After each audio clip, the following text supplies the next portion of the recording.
Sino po si Sir Ronel? Hello po. Hello. Balita po namin ay birthday niyo po ngayon. Tama po. Ayan, hello po. Ano meron? Malamang sa malamang ako po hindi po kilalang bisita. Tama po.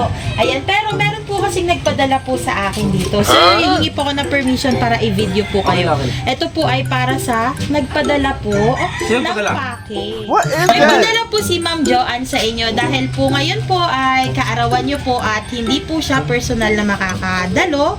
Pero nandito po ako para maghatid po sa inyo ng package na gusto po niyang ipahatid ngayong kaarawan niya. Tara dito sir sa sasakyan. Meron po akong dala-dala dito sa sasakyan na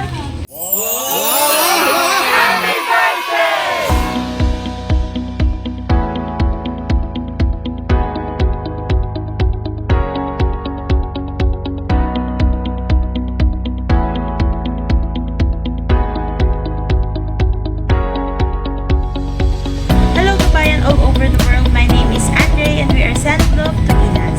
Today nandito po tayo sa Barangay Adja dito sa Lipa City, Batangas upang i-surprise ang ating birthday celebrant na si Sir Ronel. Meron tayong dalang arranged balloons, cake, ang ating mga gift na polo shirt, wallet, at syempre ang black ticket. Ang lahat ng yan ay padala ng kanyang girlfriend all the way from Abu Dhabi na si Ma'am Joanne. So tara, samahan niyo ako mag-spread ng good vibes. This is Send Love to Pinas. Sino po si Sir Ronel? Hello po. Hello. Balita po namin ay birthday niyo po ngayon. Tama po. Ayan, hello po. Ano meron? Malamang sa malamang ako po hindi po kilalang bisita. Tama po. Ayan, pero meron po kasing nagpadala po sa akin dito. Sir, hihingi po ako ng permission para i-video po kayo. Ito po ay para sa nagpadala po Sino ng padala? pake. What is that? Nagpadala po si Ma'am Joanne sa inyo dahil po ngayon po ay kaarawan niyo po at hindi po siya personal na makakadalo.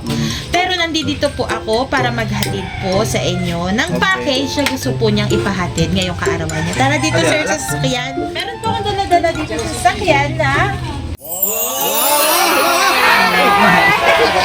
meron pong padala sa inyo na cake. At syempre, ang sabi niyong unang-una ay tapos yung mga regalo po dito. At syempre, meron pong mensahe si Ma'am Joanne para sa inyo. Pero bago po basahin, Dumalay mga ako. ayan. Una po muna, ano pong nararamdaman niyo po Siyempre ngayon? masaya. Masaya. Nagulat po ba kayo, sir? Medyo. Hindi ko expect. Hindi. Ayan. Ano pong masasabi niyo po sa padalang ito ni Ma'am Eh Joanne? di, salamat be. Ayan. I love you be. Hindi pa po kumpleto ang sorpresang ito kung walang message of love. Babasahin ko po ang mensahe po sa inyo ni Ma'am Jo. Sabi po niya, Be, I will not promise to love you forever because forever will last each day. Instead, I promise to love you each day because each day will last forever. Enjoy your birthday and vacation. See you soon, my Habibi.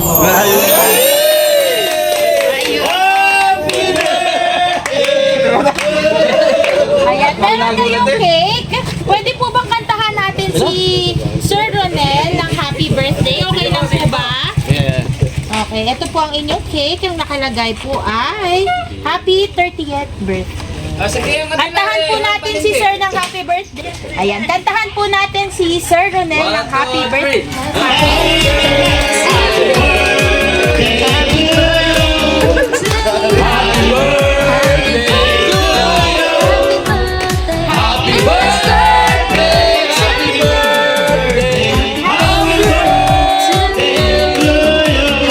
Ayan, ngayong kaarawan niyo, Sir, ano po ang inyong wish?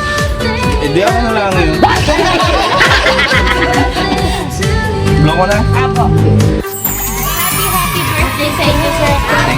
Di ba nag-message po si Ma'am Joanne? At kayo naman po ang mag-mensahe. Sabi ko na, I love you, salamat. Yun lang. Alam mo niya yun. Ayun. Happy birthday, Sir. Sana po naging masaya. Sa sorpresa ni Ma'am, siyempre, hindi po matatapos kung hindi po bubuksan ng mga regalo. Ano po? Kailangan buksan. Opo. Titignan po. Ano, Rivera? Kuya Ronel, Kuya Ronel, Kuya Ronel.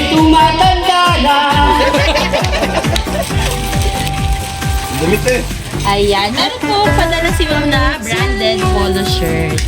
At syempre, meron po, ano po yung isa? Ano kaya? Baka mamay part ma'am yan. Meron po kayo Wallet. wallet. Ayan, ano masasabi? May laman. Wala laman. To follow na lang po ang laman. Ayan po, ano pong message nyo kay Ma'am? Sabi ko rin. Thank you. I love you. Ayan, happy birthday po. Sana po ang pagmamahal ni Ma'am sa inyo all the way from Abu Dhabi ay naramdaman niyo po. Ayan, hindi po happy birthday